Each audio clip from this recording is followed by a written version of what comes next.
Kalian harus tonton ini. Bayangkan ada bocah bangsawan manja yang sok berkuasa. Menyiram air got ke karakter utama kita, menendangnya, dan menyuruhnya sadar diri. Tapi si manja ini tidak tahu kalau tindakan bodohnya bakal menjadi kesalahan terbesar dalam hidupnya. Dia langsung menampar wajahnya dengan keras.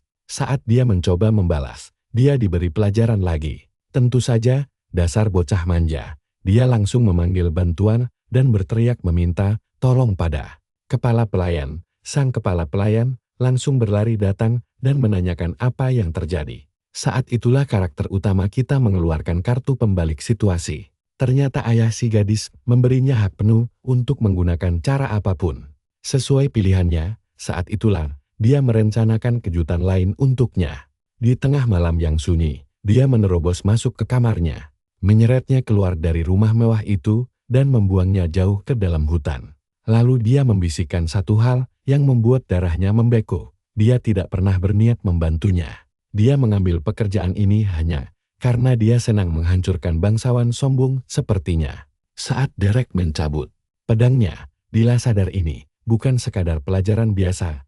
Ini bisa jadi hari eksekusinya. Dia berlari menyelamatkan diri menembus hutan yang gelap. Tapi Derek mengejarnya bagai predator buas sambil melemparkan bola api dan panah es yang meledak di sekelilingnya. Dengan maut yang mengintai, Dila terdesak lebih jauh dari sebelumnya. Terpojok, kelelahan, dan tenggelam dalam ketakutan, dia akhirnya menyerah dan mengungkapkan rasa sakit yang dipendamnya sekian lama. Tapi tepat saat Derek mengayunkan pedangnya untuk mengakhiri ini, sesuatu yang luar biasa terjadi. Dinding es muncul tiba-tiba dan menyelamatkannya. Pada momen mengerikan itu, gadis yang dulu dihina tidak berguna akhirnya membangkitkan mana. Membuat Derek sadar bahwa Dila tidaklah payah. Tapi bagaimana sebenarnya Derek mempelajari sihirnya? Di kota Ebelstein, hiduplah seorang kakek tua di kawasan kumuh yang hanya bisa memakai sihir bintang 1. Tapi hobi menyombongkan diri sebagai penyihir hebat. Tak cukup sampai di situ, dia juga pemarah dan akan langsung mengamuk setiap kali anak-anak kecil menggodanya. Si kakek tua pemarah inilah yang dipilih oleh karakter utama kita, Derek, untuk belajar sihir. Usut punya usut. Derek memilih jadi muridnya karena butuh pengikut, sementara si kakek butuh membagikan ilmunya. Kakek itu sering berdiri, mengamati Derek berlatih sihir, dan sambil tersenyum bangga.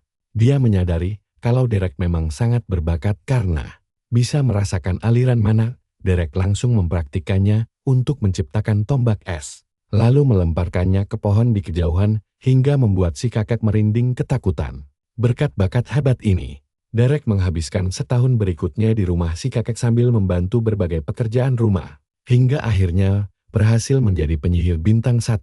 Suatu malam, kakek itu mengajaknya duduk dan memberitahu bahwa di balik dinding utara kota, kabarnya ada para bangsawan yang sudah mencapai tingkat bintang 3. Bahkan sebelum mereka cukup umur untuk minum alkohol. Si kakek memperingatkan Derek bahwa tingkat tinggi seperti itu mungkin mustahil dicapai oleh orang biasa sepertinya. Nah, perhatikan baik-baik bagian ini, karena si kakek menyuruh Derek jangan sombong. Sebab kemampuannya akan hancur begitu menabrak batas bintang 2. Katanya sihir itu hanyalah soal garis keturunan, dan sekeras apapun usaha seseorang, semuanya sia-sia. Derek terus mendengarkan wejangan pahit bahwa dia tidak akan pernah bisa menyamai pencapaian para bangsawan itu, dan Derek percaya semua omongan itu hanyalah luapan rasa iri si kakek atas impian yang gagal diraihnya sendiri. Malam itu terasa sangat panjang, dan keesokan harinya saat Derek pulang, dia mendapati kakek tua itu sudah tidak bernyawa, tubuhnya penuh memar bekas hantaman benda tumpul. Derek mengira kakek itu habis cari perkara di jalanan hingga dipukuli habis-habisan. Namun dia baru tahu kalau kakek itu dihajar oleh para penjaga karena nekat mencuri buku sihir bintang 2 dari gudang. Heran mengapa kakek yang pasrah itu tiba-tiba nekat mencuri. Derek teringat ucapan sang kakek tentang garis keturunan. Padahal Derek sendiri sama sekali tidak punya darah biru. Tiba-tiba, sebuah layar status muncul di hadapan Derek, menyatakan bahwa dia telah membuka dasar-dasar sihir dan harus memilih aliran sihir utamanya. Tapi, sistem memperingatkan kalau pilihan ini mutlak dan tidak bisa diubah lagi. Ternyata, Derek sebenarnya bukanlah orang asli dari dunia itu, dan tanpa disadari, 4 tahun pun cepat berlalu. Derek akhirnya berguru pada seorang wanita bernama Katia Flammeheart, mantan nyonya dari keluarga Flammeheart yang sudah hancur. Kalian pasti paham kan kenapa dia hebat? Dia bangsawan tulen dan penyihir bintang 3 yang diincar banyak kelompok tentara bayaran saat berada di Adelstein, mengambil kontrak lewat kelompok tentara bayaran Belgen. Dan dialah yang mengajari Derek sihir bintang 1. Derek berhasil menyerap banyak ilmu berharga dari Katia sebagai penyihir tingkat bintang 3. Di sela latihan mereka di kedai Belgen, Katia berkata wajar jika seorang penyihir ingin mendaki lebih tinggi, dan dia tahu Derek memiliki bakat luar biasa itu. Namun dia juga mengingatkan bahwa keserakahan hanya akan memperlambat kemajuannya. Dan Derek berjanji untuk selalu mengingat nasihat itu. Usai sesi teori selesai, Katia menyuruh Derek memejamkan mata untuk merasakan aliran mananya, serta dengan tenang melacak dari mana kekuatan itu berasal. Dia memintanya membayangkan aliran energi tersebut, dan menggunakannya untuk mewujudkan imajinasi tersebut menjadi kenyataan. Saat Derek melakukannya, gelombang energi mana berwarna biru langsung menyelimuti tubuhnya, yang akhirnya meyakinkan Katia bahwa pemuda ini memiliki cadangan mana bawaan yang sangat melimpah. Dia juga melihat mana Derek sangat stabil berkat banyaknya pengalaman bertarung di lapangan. Tiba-tiba, saat Derek membuka mata, suara ledakan keras terdengar dari kejauhan, membuat sisi ruangan panik. Para tentara bayaran langsung berlari keluar mencari tahu apa yang terjadi. Sebagian mengira mereka diserang. Lalu Katia menarik tangan Derek dan menyuruhnya diam lalu mengikutinya. Katia membawanya ke tempat sunyi dan memintanya mendengarkan penjelasannya baik-baik. Dia mengingatkan Derek bahwa kaum bangsawan sangat sensitif tentang hak istimewa mereka. Dan sihir adalah hak paling berharga. Kebanyakan orang menganggap bakat sihir bawaan sebagai berkat. Namun itu hanya berlaku bagi bangsawan. Sangat mustahil bagi rakyat jelata untuk mencapai bintang 3, kecuali mereka yang mendedikasikan seluruh hidupnya demi sihir.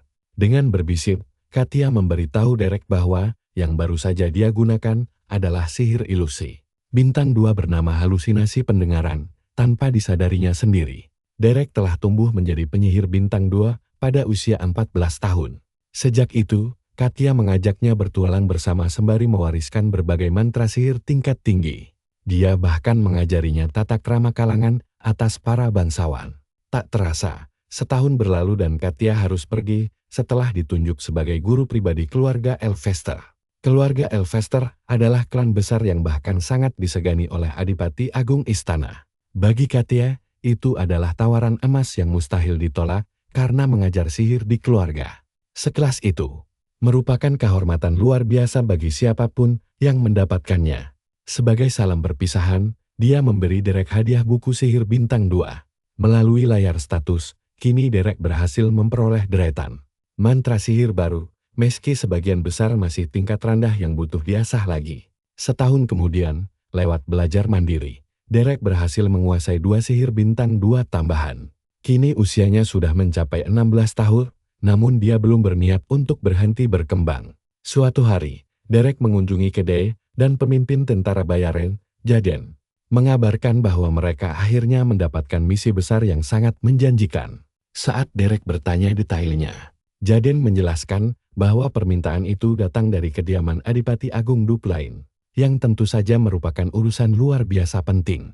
Derek pun heran dan bertanya mengapa bangsawan tinggi mau menyewa tentara bayaran kelas bawah. Seperti mereka, Jaden langsung memarahinya. Karena tidak peduli alasannya selama pembayaran lancar. Dia menyebut keluarga Duplain punya uang melimpah yang tidak ada habisnya. Dan mereka bisa memanfaatkan momen ini demi membangun relasi. Tenang, kalian dan saya akan segera tahu misi apa yang menanti mereka berikutnya. Jaden menjelaskan tugasnya sangat sederhana, yaitu menumpas monster-monster pengganggu di pinggiran kota. Kalian harus dengar ini. Kisah penyihir bayaran kita dimulai di wilayah Grand Duke. Derek merasa permintaan ini terlalu aneh dan memperingatkan Jaden kalau ada yang tidak beres dari keluarga sebesar Duplain. Masa keluarga kaya mempekerjakan tentara bayaran biasa hanya untuk membasmi monster biasa? Derek langsung berdiri dan berniat pergi karena tidak tertarik dengan kontrak mencurigakan ini. Tapi Jaden menahannya. Jaden berteriak menyuruhnya berhenti. Tapi Derek memintanya mencari orang lain saja karena ia tidak mau menerima pekerjaan kotor. Jaden mengaku sebenarnya ingin mengambil misi ini sendiri, tapi sayangnya mereka butuh penyihir. Masalahnya, penyihir sangat langka di kalangan tentara bayaran belakangan ini. Makanya Jaden terus memohon pada Derek, karena hanya dialah satu-satunya penyihir hebat yang bisa menyelesaikan tugas rumit ini. Derek tetap curiga, kenapa pembasmian monster biasa sampai membutuhkan penyihir. Ia tidak mau terlibat dalam masalah yang tidak perlu. Tapi tiba-tiba, sebuah kejutan manis datang menghentikan langkahnya. Jaden melemparkan 1 koin emas sebagai uang muka, membuat Derek langsung berubah pikiran demi uang. Tidak lama kemudian, 3 orang misterius datang menemui mereka. Salah satunya memakai tudung kepala. Jaden memperkenalkan mereka sebagai klien baru. Tapi si pria tua langsung menolak Derek karena menganggapnya masih bocah ingusan. Orang tua itu mengeluh pada Jaden kalau dia mengharapkan petarung yang lebih tangguh. Jaden meyakinkan petugas utusan itu kalau Derek adalah penyihir terbaik yang pernah ia kenal dan bukan sembarang bocah. Namun si Pak Tua tetap menolak keras dan tepat saat ia ingin pergi. Wanita bertudung itu membisikkan sesuatu hingga si Pak Tua langsung berubah pikiran. Mereka pun pergi ke padang rumput untuk memburu monster, di mana Derek dengan santai membantai para goblin. Derek menunjukkan kelincahan luar biasa dan sihir penghancur yang mengubah para goblin menjadi tumpukan sampah seketika setelah selesai. Si petugas utusan memujinya karena bisa membereskan monster secepat itu.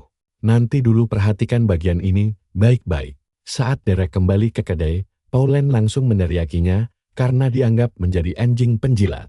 Bangsawan, padahal mereka tidak boleh tunduk pada bangsawan sampah. Jaden membela diri dengan bilang, kalau pekerjaan ini menghasilkan banyak uang. Pauline yang penasaran langsung menuntut ingin tahu berapa bayarannya. Dan saat Pauline mendengar nominalnya, bahwa Derek mendapat 1 koin emas, ia langsung berteriak minta ikutan dan rela merangkak di kaki bangsawan mana saja. Jaden langsung menyuruhnya diam karena merangkak bukanlah bagian dari tugas mereka. Setelah Pauline mabuk berat dan tertidur, Jaden bertanya pada Derek bagaimana jalannya misi tadi. Derek menjawab kalau misi itu sangat biasa saja karena ia hanya perlu membunuh beberapa goblin. Bahkan sebelum ia menyadarinya, misi itu sudah selesai begitu cepat. Jaden berkata bahwa meski kesan pertama para klien sangat buruk, setidaknya mereka terbukti memiliki banyak uang. Derek membenarkannya, tapi ia merasa ada yang janggal dan yakin mereka berbohong. Si petugas utusan mengaku mencari 3 hal utama: jiwa muda, stamina, dan kemampuan bersosialisasi. Namun Derek tidak punya semua itu. Apalagi wanita yang mengaku sebagai pembantu dapur itu memiliki tangan yang terlalu bersih untuk pekerja kasar. Derek baru saja ingin melanjutkan dugaannya saat Jaden langsung memotong ucapannya. Jaden mengingatkan kalau mereka hanyalah tentara bayaran yang tidak perlu mencampuri urusan pribadi. Klien, tugas mereka hanyalah mengambil misi, menyelesaikannya, lalu pergi membawa uang. Derek pun setuju dengan ucapan itu. Karena di dunia yang keras ini, bertahan hidup adalah segalanya. Keesokan harinya, Derek kembali membantai kawanan goblin dengan mudah, membuat Jaden bersemangat menagih pembayaran atas kerja keras juniornya. Saat disodorkan pembayaran sebesar 2 koin emas, Jaden hampir gila karena kegirangan. Tiba-tiba, si petugas utusan berkata kalau ia sangat menyukai keahlian Derek dan ingin menawarkan kontrak baru. Pertanyaan itu membuat Derek dan Jaden bingung. Tanpa basa-basi lagi, si pria tua langsung memberitahu Derek tentang upah yang akan ia terima. Jika bersedia mengambil misi tersebut, ia dijanjikan 15 koin emas. Dan ya, saya tahu apa yang kalian pikirkan. Derek langsung menerimanya tanpa ragu meski ia belum tahu apa misinya. Segera setelah itu, mereka pergi ke kediaman Dupline. Jaden sangat terpukau melihat kemegahan kastil tersebut. Sementara Derek hanya terdiam sambil mengawasi sekelilingnya dengan sangat waspada. Sebelum melangkah masuk, si pria tua ingin memperkenalkan diri mereka secara resmi. Ia kemudian mengungkap bahwa namanya adalah Dylan, kepala pelayan agung yang setia melayani keluarga Duke Dupline. Dylan meminta maaf karena sempat menyembunyikan identitas aslinya demi kelancaran tugas. Penyamarannya wanita tua di sebelahnya pun ikut memperkenalkan dirinya sebagai Katerina, sang kepala pelayan wanita. Fakta ini membuat Jaden sangat terkejut. hingga ia langsung menundukkan kepalanya dalam-dalam untuk memberi salam dengan sangat sopan, sambil memperkenalkan dirinya juga pada mereka. Derek tidak heran, karena ia sudah menduganya sejak awal. Yang berarti wanita bertudung itu pastilah sosok bangsawan agung. Tiba-tiba, wanita itu membuka jubah penutup kepalanya secara perlahan. Sambil tersenyum manis, ia memperkenalkan dirinya sebagai Aislinn Eleanor Dupplain. Ia mengungkapkan niatnya untuk mempekerjakan Derek menjadi guru sihir pribadi bagi adik perempuannya yang bernama Dila. Derek langsung tertegun saat tahu ia direkrut menjadi guru pribadi seorang putri bangsawan. Sementara itu, di ruang kerjanya, Duke Dupplain sedang berbicara serius dengan putra sulungnya, Valerian.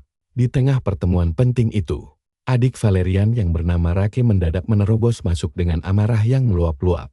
Sang ayah memintanya untuk bersikap tenang, namun Rake justru membalasnya. Rake berteriak kalau adiknya, Dila, lah yang butuh dinasihati karena perilakunya yang sudah keterlaluan. Bahkan sampai memukuli para pelayan kastil. Valerian langsung menyuruh adiknya untuk mengecilkan suaranya. Namun Rake mengabaikan teguran kakaknya dan memberitahu sang ayah bahwa 10 pelayan sudah mengundurkan diri dalam sebulan terakhir akibat kelakuan buruk Dila. Gadis itu selalu menghancurkan barang berharga sesuka hatinya. Dengan berani Rake langsung mempertanyakan sampai kapan sang ayah akan terus menutup mata dan membiarkan kelakuan buruk Dila itu terus berlanjut.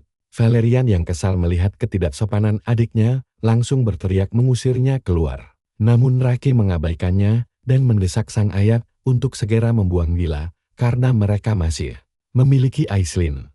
Duke Dupplain menegaskan bahwa keputusan itu bukanlah wewenang Rake. Tapi Rake bersikeras dan memberitahu kalau asisten Delan sudah menyiapkan sebuah biara terpencil untuk tempat pengasingan Dila. Rake merasa daripada menjadi beban keluarga, lebih baik adiknya mematangkan diri di sana. Namun ucapan kasarnya yang terus-menerus kelewat bata akhirnya membuat sang ayah kehilangan kesabaran. Duke Dupplain mendadak berdiri dan langsung menghantamkan kepala putranya ke meja, memperingatkan kalau keputusan membuang Dila sama sekali bukan urusannya. Meski tatapan ayahnya sangat mengerikan, Rake tetap berani membantah keputusannya. Ia bersikeras kalau sang ayah harus segera memutuskan nasib Dila cepat atau lambat. Sementara itu, saat berjalan menuju kastil utama bersama Derek, Aislinn bertanya apakah ia pernah mendengar tentang adiknya. Derek menjawab kalau ia sempat melihat nama Dila di daftar silsilah keluarga Dupplain. Aislinn pun tertunduk lesu dan menjelaskan kalau adiknya memang tidak terlalu dikenal oleh masyarakat luas. Di tengah jalan, mereka berpapasan dengan Valerian dan Rake. Valerian menanyakan kabar Aislinn selama berada di Ablestein, yang kemudian dijawab dengan ramah kalau ia hidup sangat nyaman di sana. Valerian lalu pamit pergi karena harus mengobati luka di kepala Rake terlebih dahulu. Begitu masuk ke ruang kerja sang Duke, Aislinn langsung menyapa ayahnya yang memuji pencapaian hebatnya di Ablestein. Sambil tersenyum manis, Aislinn membalas kalau itu semua berkat dukungan ayahnya. Ia juga memperkenalkan Derek sebagai guru sihir tangguh yang sengaja ia bawa dari Ablestein untuk mendampingi adiknya. Setelah selesai memperkenalkan Derek, Aislinn berpamitan agar tidak mengganggu waktu kerja ayahnya yang sangat padat. Namun di luar dugaan, Duke Dupplain justru meminta Derek untuk tetap tinggal di ruangan. Begitu Aislinn pergi, sang Duke mengaku heran melihat sosok Derek yang masih sangat muda. Ia kemudian bertanya seberapa hebat kemampuan sihirnya. Dan Derek menjawab dengan sangat rendah hati bahwa ia hanya menguasai sihir bintang 1. Sang Duke langsung melepas kacamatanya, menyuruhnya jujur karena kerendahan hati palsu bukanlah kebajikan. Percayalah, kelanjutan kisah menegangkan mereka layak kita tunggu bersama. Kalian dan saya akan melihat bagaimana Derek sadar kalau merendah di depan penyihir bintang 5 itu percuma. Jadi, dia langsung meminta maaf kalau dianggap kurang sopan. Lalu Dupplain memaafkannya karena paham alasan Derek bersikap begitu. Namun, melihat pakaian dan usianya yang masih muda, Dupplain merasa Derek sama sekali tidak cocok menjadi seorang guru sihir. Dan Derek pun mengaku kalau dia sebenarnya adalah tentara bayaran. Dupplain tidak mau ikut campur karena Aislinn sendiri yang memilihnya. Dia bahkan menjamin kalau Derek boleh masuk ke paviliun Dila setelah memberikan izin akses penuh ke paviliun tersebut. Duplain menyuruhnya pergi dan memanggil pelayan untuk memandunya. Tapi, tiba-tiba saja Derek menahan langkahnya karena ada satu hal penting yang ingin ditanyakan. Duplain mempersilakannya berbicara. Derek pun menegaskan bahwa sebagai tentara bayaran, dia punya tanggung jawab penuh untuk menyelesaikan setiap misi atau pekerjaan yang sudah dia ambil sampai tuntas tanpa kegagalan.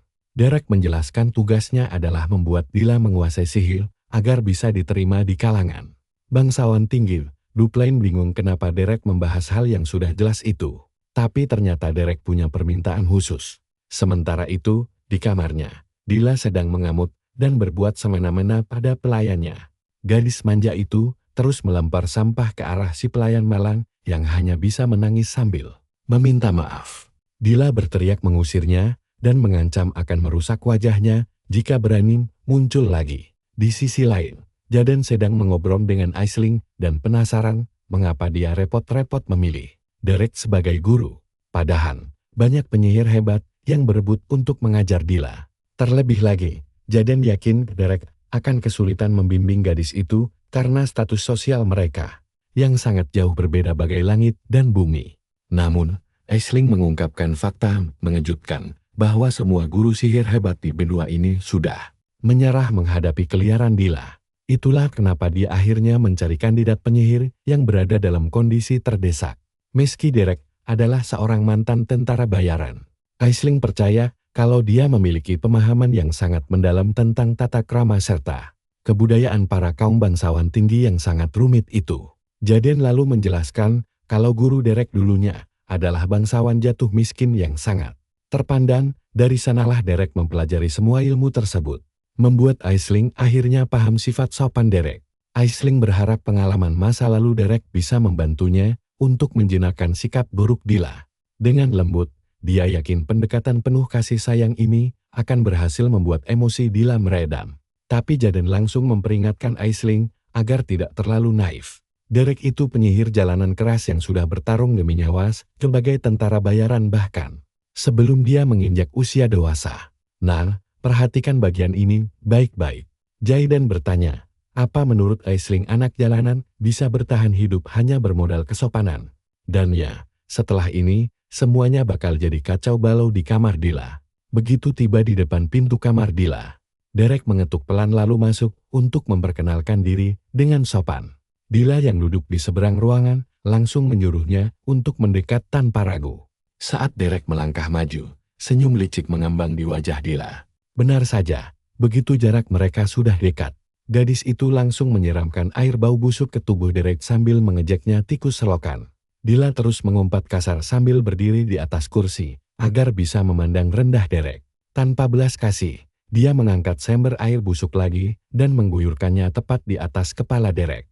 Dia bahkan sombong kalau air menjijikan itu sudah disiapkan sejak lama. Anehnya, Derek hanya diam membisu menerima semua perlakuan hina tersebut sampai akhirnya Dila kehabisan stok air busuk untuk disiram.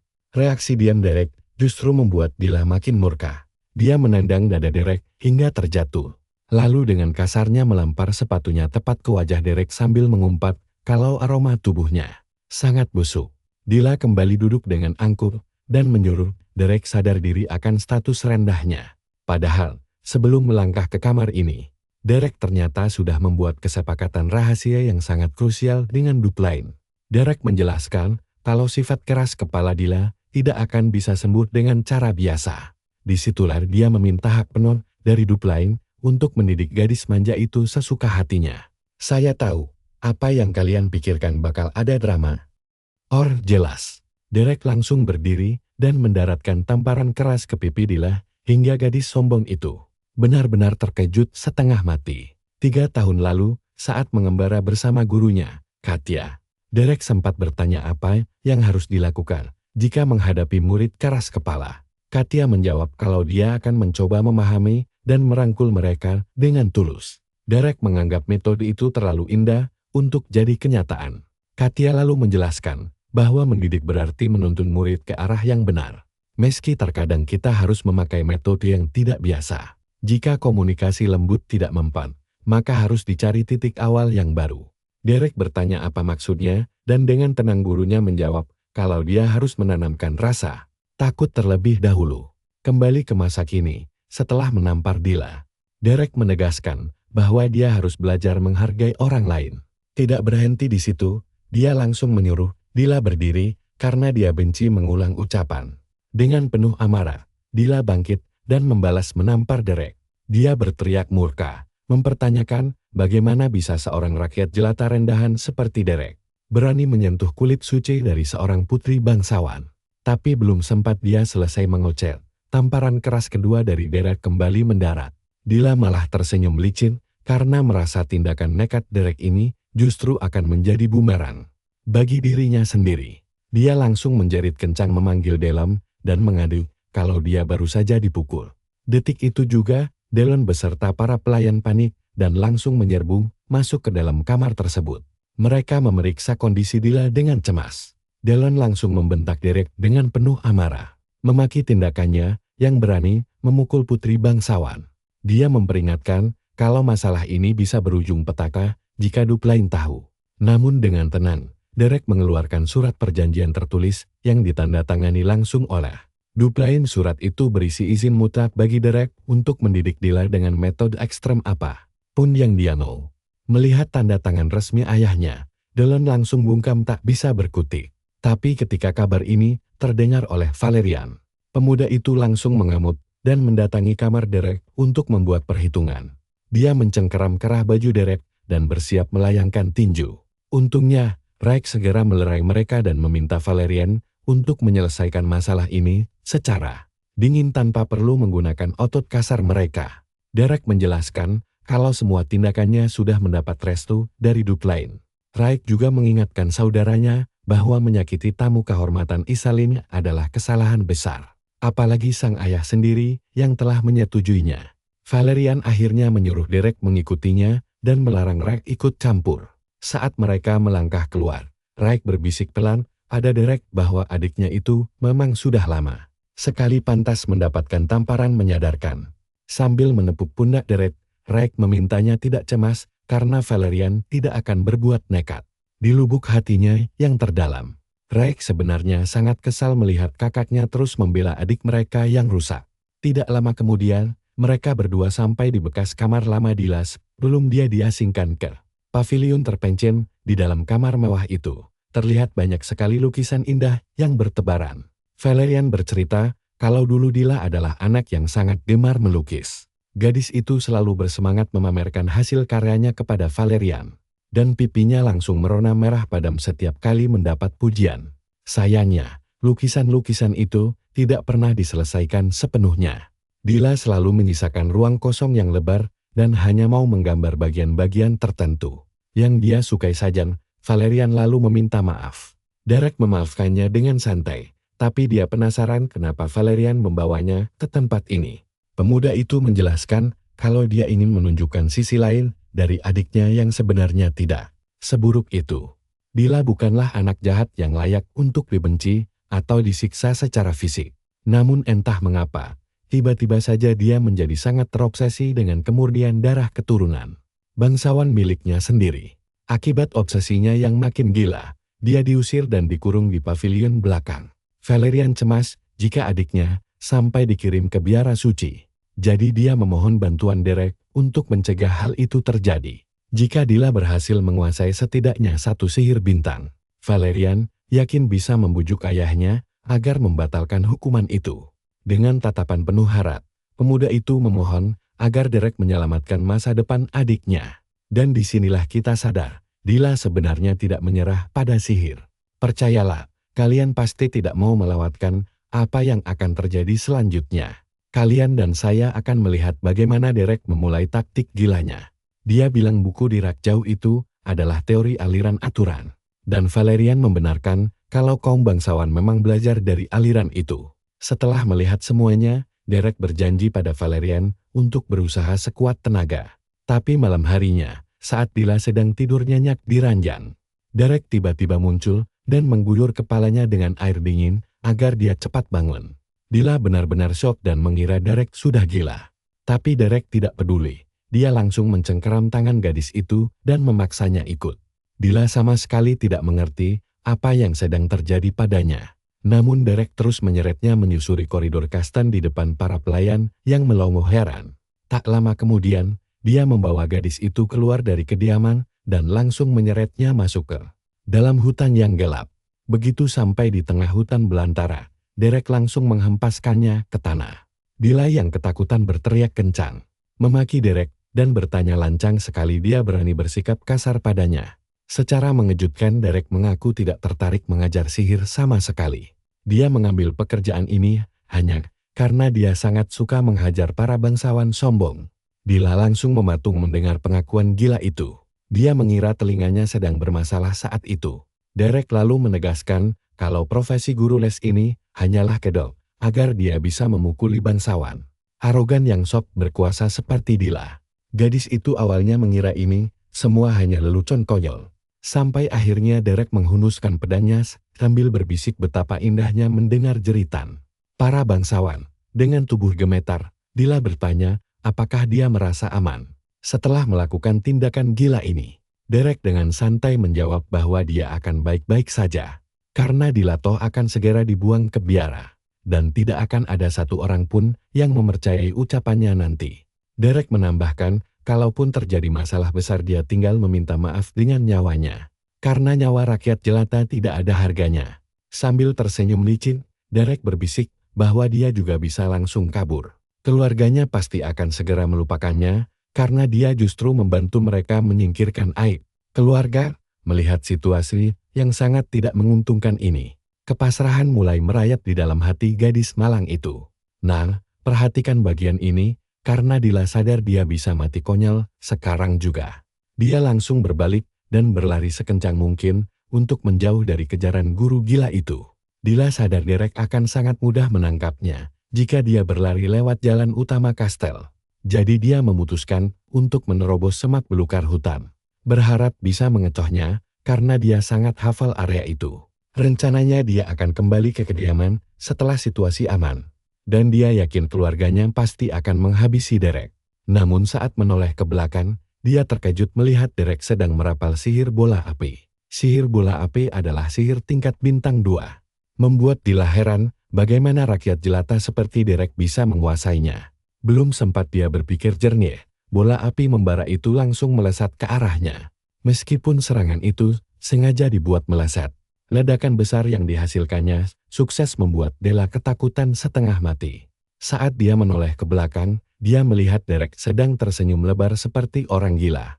Dila berusaha bangkit berdiri, namun dia langsung tersandung dan jatuh tersungkur lagi. Tiba-tiba saja, puluhan panah es meluncur deras ke arahnya. Hampir mengenainya, bahkan ada satu yang menancap tepat di depan matanya. Menunjukkan betapa tipisnya batas antara hidup dan mati. Derek mengejeknya dengan mengatakan kalau dia cukup lincah. Sangat tidak menyangka gadis rumahan seperti dia memiliki kecepatan lari yang luar biasa seperti itu.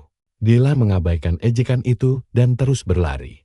Namun perlahan dia mulai menyadari bahwa melarikan diri dari monster ini adalah hal mustahil.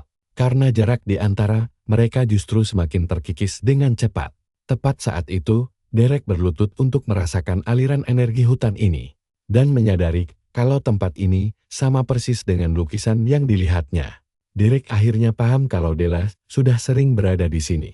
Sejak dia masih sangat kecil, dia menyadari Dila mampu merasakan mana dari alam liar ini dan menuangkannya ke dalam kanvas lukisan tanpa disadarinya sendiri. Namun saat Derek sedang asyik menganalisis situasi ini, Dila tiba-tiba muncul dari belakangnya sambil memegang sebongkah batu besar. Siap menghantam kepalanya, untungnya. Refleks Derek sangat cepat dan dia berhasil menepis batu itu dari tangannya menggunakan pedang tajam miliknya. Dila langsung tersungkur ketakutan, menyadari riwayatnya akan segera tamat di tempat ini. Derek berkata bahwa dia sangat mengagumi keberaniannya, karena tahu mustahil baginya untuk lolos dari kejaran, namun tetap memilih melawan balik. Derek yakin keputusan itu sangat sulit bagi Dila.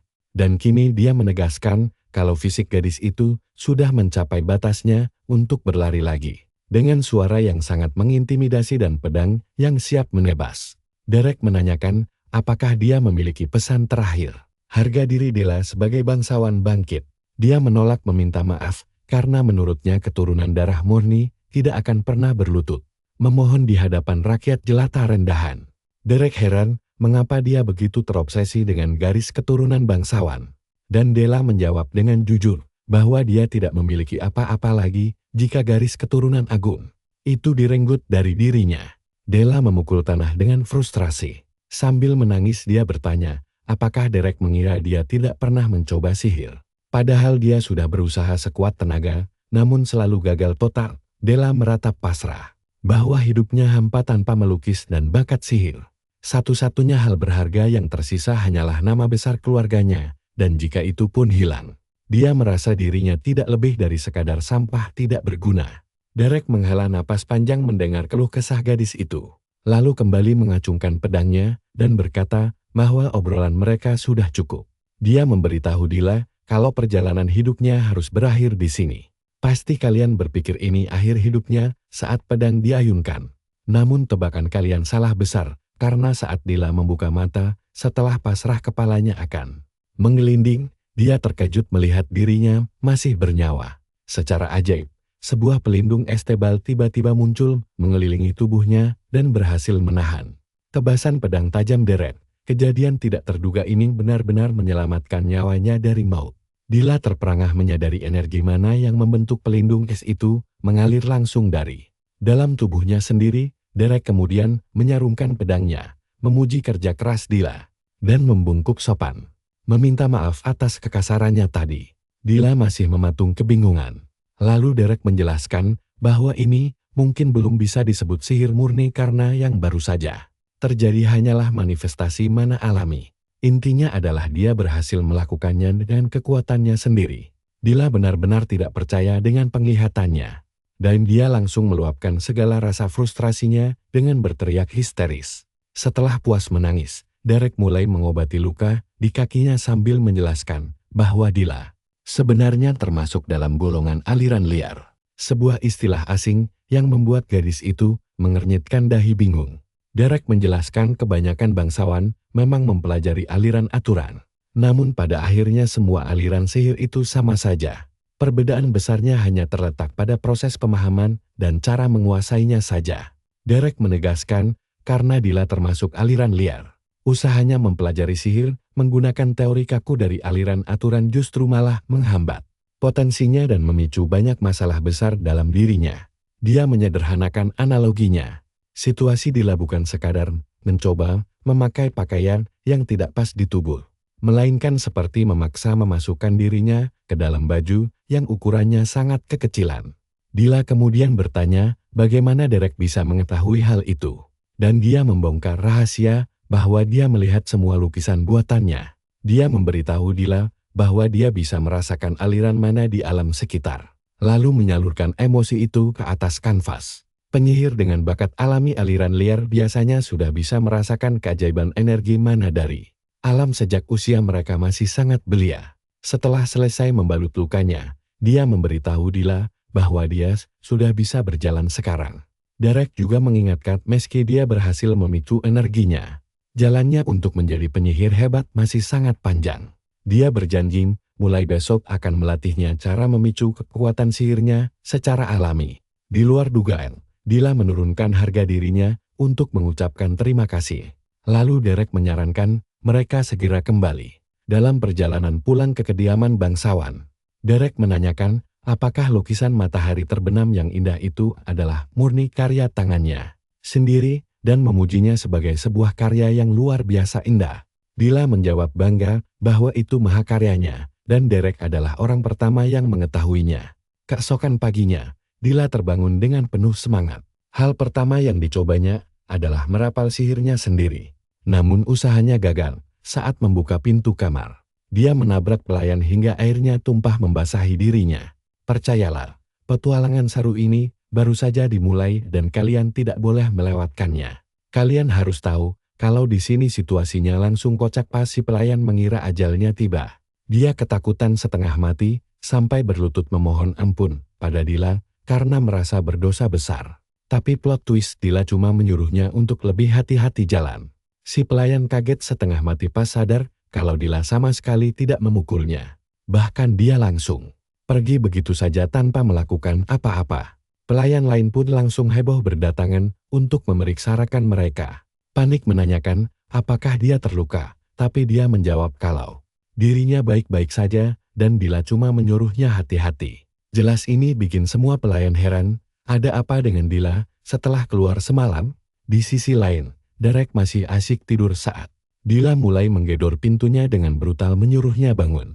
Dylan yang mendengar keributan itu langsung panik mencoba menenangkan Dila dan mengingatkannya untuk menjaga sopan santun. Akhirnya Derek bangun dan bertanya, apa maunya? Dila langsung minta diajari cara mengendalikan mana yang baru saja dia bangkitkan.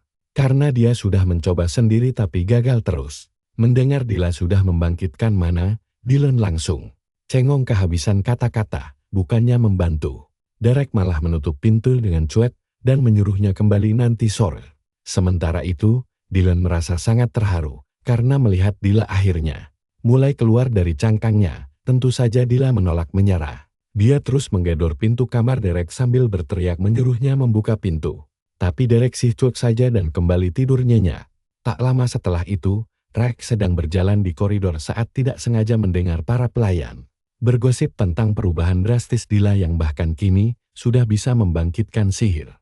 Tanpa buang waktu, Valerian melaporkan kabar gembira ini kepada ayah mereka setelah mendengarnya. Dari kepala pelayan, sang ayah tentu lega mendengarnya, tapi Rex merasa mereka jangan terburu-buru.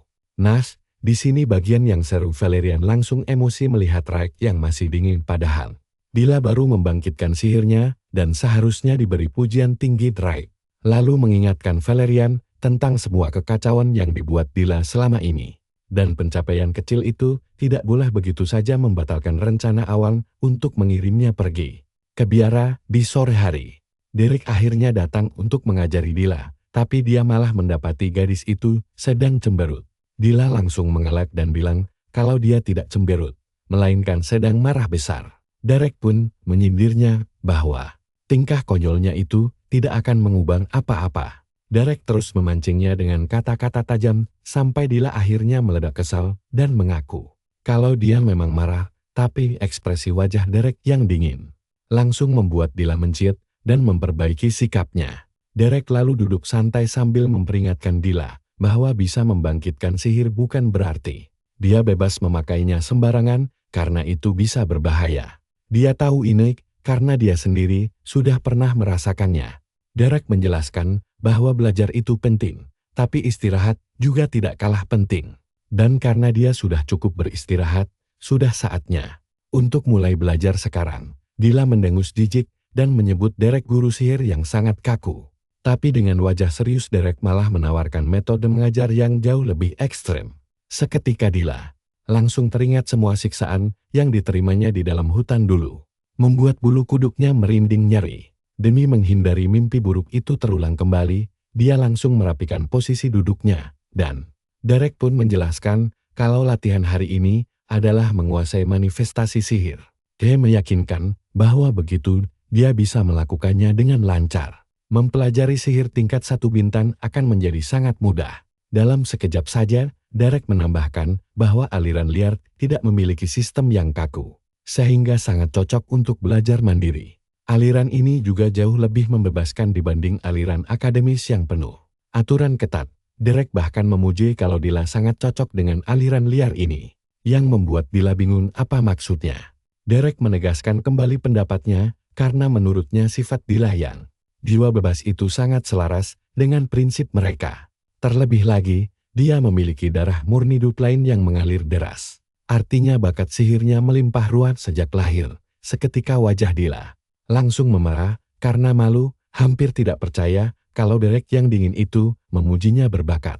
Derek mengiyakan dan mengingatkan bagaimana Dila sanggup menciptakan dinding es dalam sekejap mata saja, yang membuktikan betapa besarnya potensi dalam dirinya. Sambil tersipu malu, Dila pun langsung menyimpulkan kalau dia adalah seorang jenius sejati. Derek segera meluruskan bahwa jenius dan berbakat itu. Kalian juga pasti setuju kan kalau perdebatan mereka ini konyol banget sampai Derek terpaksa mengakui dia hebat. Sementara itu, Rex mengintip mereka dengan perasaan kesal melihat kemajuan Dila. Keesokan harinya, Dila langsung menerobos masuk ke kamar Derek demi memamerkan kalau dia sudah bisa menggunakan manifestasi sihir. Hanya saja dia masih kesulitan dalam mengarahkan targetnya. Hari-hari berikutnya berlalu dengan Dila yang makin mahir menggunakan sihirnya. Dan dia selalu girang tiap menemukan hal baru. Di satu momen, Derek memutuskan pergi keluar untuk menyendiri. Di bawah pohon sambil membaca buku pemberian dup lain. Tapi Dila tetap saja muncul mengganggunya dan bertanya, apa dia pikir ayahnya memberi buku itu. Hanya untuk bermalas-malasan, Derek dengan santai menjawab iya. Memang itu tujuannya, malas berdebat panjang lebar. Dila langsung menyeretnya kembali ke pavilion demi menunjukkan apa yang telah berhasil dia lakukan dengan kemampuan sihir barunya itu. Beberapa waktu kemudian, Derek dipanggil menghadap ke ruangan Valerian. Valerian menyambutnya dengan gembira dan menyuruhnya untuk segera duduk santai agar mereka bisa mengobrol. Valerian menanyakan bagaimana perkembangan Dila belakangan ini. Dan Derek menjelaskan bahwa gadis itu memang maju pesat. Namun menguasai sihir 1 bintang tetap butuh banyak waktu. Valerian lalu memberitahu Derek kalau ibunya sedang pergi ke sebuah acara sosial dan baru akan kembali minggu depan. Dia memperingatkan Derek bahwa dia harus ekstra hati-hati karena ibunya bukanlah orang yang bisa diremehkan. Meskipun orang-orang di kediaman ini baik, kaum bangsawan jelas tidak menyukai rakyat jelata menduduki posisi penting. Valerian bertanya, apakah Derek mengerti hal itu? Dan Derek memastikan dia akan mengingatnya baik-baik. Namun dia penasaran apa alasan utama dia dipanggil ke sini. Valerian kemudian berdiri melangkah ke jendela sambil menjelaskan bahwa sebagai calon penerus kepala keluarga berikutnya, dia berkewajiban merangkul seluruh anggota keluarganya tanpa terkecuali. Dia berkata bahwa hal itu menuntut ketulusan penuh kepada semua orang. Sayangnya, itu sangatlah sulit karena isi hati manusia begitu dalam dan sulit sekali untuk ditebak. Akan sangat menyenangkan jika semua orang memiliki pemikiran dan nilai yang selaras. Tapi realitanya tidak begitu. Derek yang bingung pun akhirnya bertanya, apa sebenarnya maksud perkataannya? Dan akhirnya Valerian mengaku dengan berlinang air mata kalau Dila tidak mau lagi bermain dengannya. Dia curhat betapa dia rindu saat Dila kecil selalu menyambutnya dengan senyuman manis. Dia pun meratapi kemana perginya malaikat kecilnya yang dulu sangat menggemaskan itu. Sambil menangis sedih, dia mendekati Derek dan memohon petunjuk padanya bagaimana caranya untuk meluluhkan hati Dila kembali. Derek heran dan bertanya kenapa dia curhat padanya. Tapi Valerian bilang, karena cuma Derek satu-satunya orang yang paling sering diikuti Dila. Benar saja, di luar terdengar teriakan kencang Dila yang memanggil-manggil nama Derek. Tapi Valerian menahan Derek pergi dan malah memamerkan boneka buatan tangannya untuk sang adik. Rupa boneka itu sangat seram dan jelek sampai-sampai Derek bertanya, apa dia sedang mencoba mengutuk seseorang? Valerian pun makin menangis kejar meratapi ketidakmampuannya membuat kerajinan tangan. Tidak lama kemudian, Ibu Dila pulang dari perjalanannya dan langsung memuji Derek karena sering mendengar reputasi baiknya. Sang ibu memperkenalkan dirinya, yang ternyata bernama Dila juga. Ibu Dila berniat memberinya hadiah mewah. Tapi Derek mendadak menolak halus dan berterus terang bahwa dia tidak terikat dengan keluarga bangsawan manapun, yang tentu saja membuatnya bingung. Dan begitulah cerita kali ini. Sementara seminggu sebelumnya, Azalain sempat berterima kasih atas bantuan Derek. Kalian harus dengerin ini. Kita bakal melihat petualangan seru saat Azalain harus balik ke Abelstein dan menitipkan Dila bersama Derek. Jaiden malah sempat-sempatnya ngeledek Derek biar cepetan kelarin urusannya terus menyusul ke Abelstein karena Pauline bakal ngamuk kalau dengar semuanya. Begitu kelar pamitan, mereka berdua langsung pergi naik kereta kuda. Tapi baru jalan sebentar, si Azalain mendadak teringat suatu hal yang sangat penting. Jaiden nanya ada apa, dan Azalain bilang ibunya bakal pulang dalam seminggu. Tapi dia lupa ngasih tahu Derek. Jaiden heran dan nanya kenapa harus repot-repot ngasih peringatan soal ibunya ke si Derek. Padahal dia nggak tahu kalau ibu Dila itu dikenal sebagai Dewi Amarah yang mengerikan. Sementara itu, di masa sekarang, Dila langsung melabrak suaminya di ruang kerja. Nanyain kenapa rakyat jelata bisa jadi guru Dila. Suaminya pusing dengar teriakan itu dan nyuruh dia kecilin suara. Tapi si istri tetap ngamuk sambil ngingetin kalau Dila itu anak bungsu kesayangan mereka. Sang suami pun langsung gantian ngingetin istrinya kalau dia juga terpaksa melakukan ini. Masalahnya, semua guru bangsawan hebat sudah angkat tangan dan menyerah ngajarin Dila. Tetap saja, si istri merasa nggak pantas kalau keluarga Dupline sampai harus memakai jasa tentara bayaran buat jadi guru pribadi Dila. Dupline beralasan kalau nyari guru sihir itu susah banget. Lagi pula Isalen sendiri yang merekomendasikan Derek. Tapi si istri tetap menolak keras dan bilang minimal harus ada standarnya don buat guru anaknya. Dia lalu menyarankan suaminya buat merekrut saudaranya sendiri yang bernama Flam. Katanya sih, pas ditanya dulu dia sibuk, tapi si istri yakin sekarang dia luang. Dupline sampai tak habis pikir istrinya menyarankan memanggil orang sibuk yang mengurus wilayah mereka, hanya demi dijadikan guru les pribadi. Dupline nanya ke istrinya, apa dia pikir mengelola wilayah Abestin bisa segampang itu kalau diurus asal-asalan. Si istri lalu protes bagaimana dengan nasib lingkaran sosial mereka yang kejam bagai medan perang. Dia bilang guru itu juga penting buat gengsi sosial. Sedangkan pakai Derek cuma bakal bikin Dila jadi bahan tertawaan saat tampil di pergaulan nanti. Valerian akhirnya terpaksa melerai dan nyuruh ibunya tenang karena niat mereka bukan buat berantem sama sang ayah, tapi si ibu malah menyuruh Valerian untuk diam. Nah, perhatikan bagian ini. Si Raik tiba-tiba muncul dan bilang harusnya mereka cemas apakah Derek memang layak jadi guru sihir si Dila.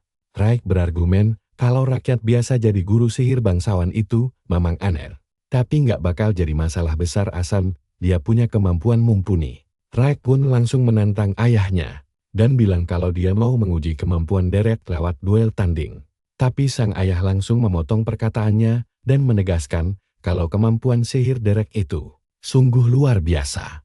Raik akhirnya mengalihkan sasaran ke Dila dan menantangnya duel langsung demi membuktikan hasil didikan Derek selama ini. Menurutnya, si adik pasti sudah mengalami banyak perkembangan pesat sekarang.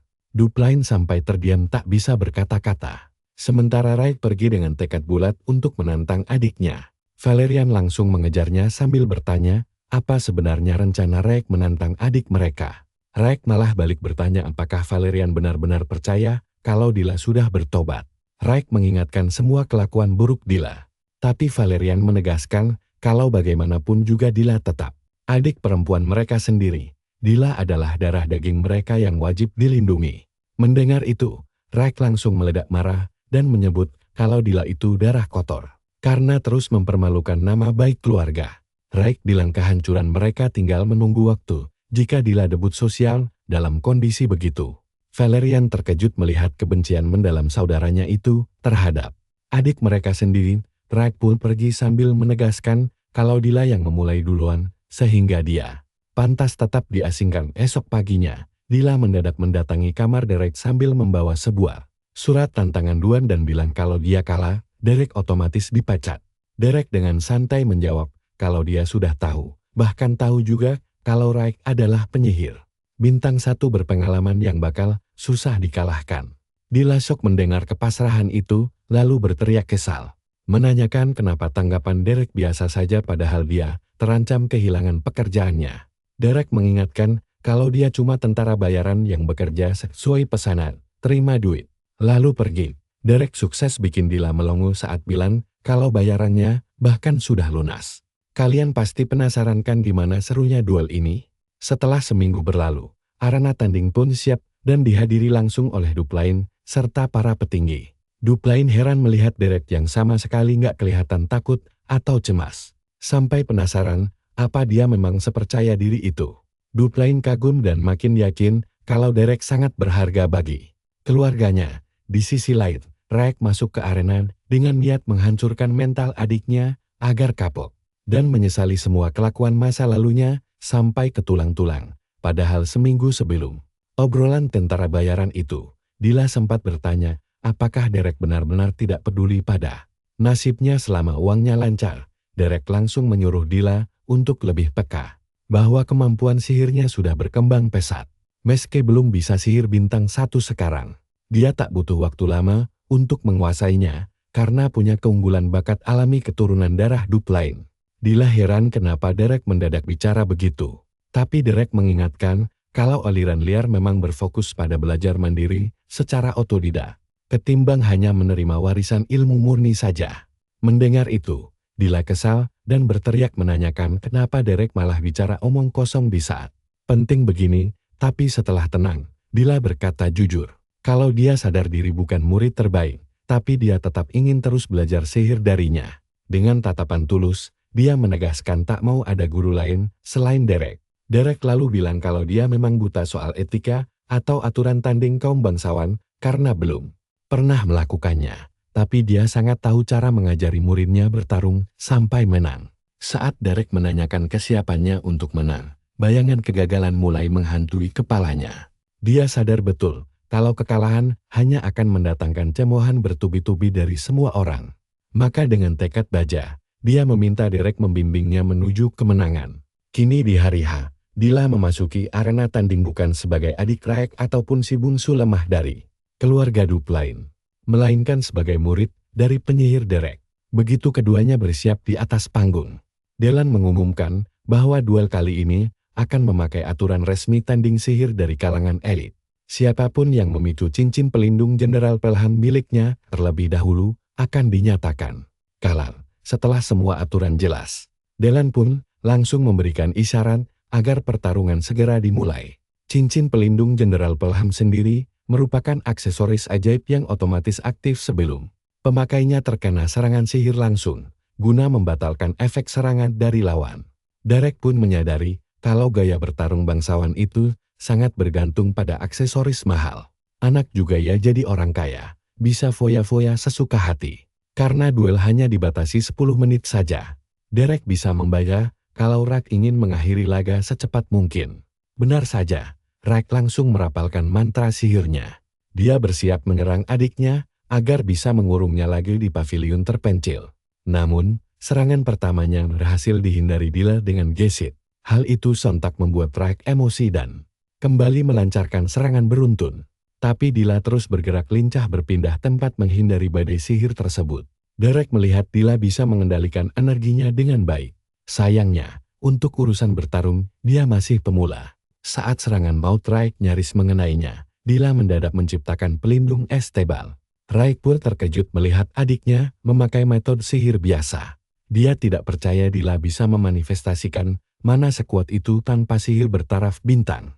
Raek merasa pelindung murahan itu takkan mampu menahan gempuran berikutnya dan berniat menghancurkannya. Nah, kalian dan saya pasti tahu kalau momen kilas balik begini biasanya bawa keajaiban. Dila teringat semua pelajaran berharga dari gurunya, Derek. Nah, kalian harus tahu nih, Derek bilang, cara bertarung tentara bayaran itu beda banget sama bangsawan. Mereka gak kenal main bersih, pokoknya cuma peduli cara buat menang. Beda jauh sama etika bangsawan. Jadi kalau dia menang pakai cara ini, dia bakal dikritik habis-habisan, tapi Derek bilang, yang penting kan hasil akhirnya. Jadi dia tanya, apa dia siap? Dila setuju tanpa ragu, kembali ke arena. Dila terpaksa kabur dari dinding es biar gak kena serangan bertubi-tubi si Raek. Dulu Derek pernah menasihatinya, kalau di dunia luar, ada banyak tentara bayaran yang selalu menang, karena mereka gak cuma tanding biasa, tapi bertarung mati-matian. Sekarang Dila terus menghindar selagi Raek membombardirnya dengan sihir jarak jauh, tanpa henti.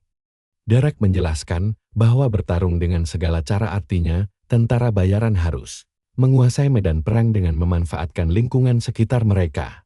Intinya, mereka bakal pakai segala taktik yang adil demi meraih kemenangan mutlak. Bahkan, mereka juga harus langsung menyerang saat musuh lengah walau cuma sedetik saja. Dila melihat serangan besar mengarah padanya, memaksanya menahan dengan tameng es. Tapi sial, ada serangan kedua yang mengintai dari belakang tanpa dia sadari saat dia baru sadar. Derek sudah yakin kalau pertarungan ini selesai dan Dila bakal tamat. Serangan itu menghantam keras hingga memicu kepulan debu tebal di posisi Dila berdiri. Ibunya langsung panik melihat kekacauan itu dan mengira putrinya terluka parah. Dia berteriak menyuruh Delan menghentikan laga sekarang juga. Tapi suaminya malah menyuruhnya diam karena duel ini masih belum selesai. Istrinya gak percaya karena jelas-jelas Dila baru saja kena hantaman telak serangan Raek. Tapi Dupline membantah dan bilang dia salah, karena lingkaran sihir pelindung Pelham belum aktif. Dupline juga sadar kalau Derek sama sekali gak berkedip dari tadi. Ini membuktikan kalau Derek sudah tahu seberapa jauh perkembangan kekuatan Dila saat ini. Sementara itu, Raik mulai curiga ada yang gak beres, karena sihir pelindungnya gak menyala. Padahal dia yakin serangannya kena sasaran. Nah, coba kalian perhatikan baik-baik Tanan, di bawahnya ada retakan besar, dan tiba-tiba tombak cas langsung menusuk ke atas. Dia nyaris saja kena, dan saat itulah dia baru sadar kalau Dila ternyata menyerangnya dari balik celah bawah panggung. Padahal menurut aturan resmi, keluar dari panggung utama berarti kalah. Raik menatap Delon, berharap dia menyetop duel ini, tapi Delon diam saja. Di sini Raik sadar kalau Delon sengaja tidak menghentikan laga, karena dia menganggap kolong panggung masih bagian dari arena pertarungan. Raik gak bisa menyalahkan mereka, karena mana ada bangsawan yang bakal pakai trik sekotor ini. Saat Raik masih kebingungan dengan trik licik ini, serangan es dari bawah menyambar lagi dan hampir menjatuhkannya.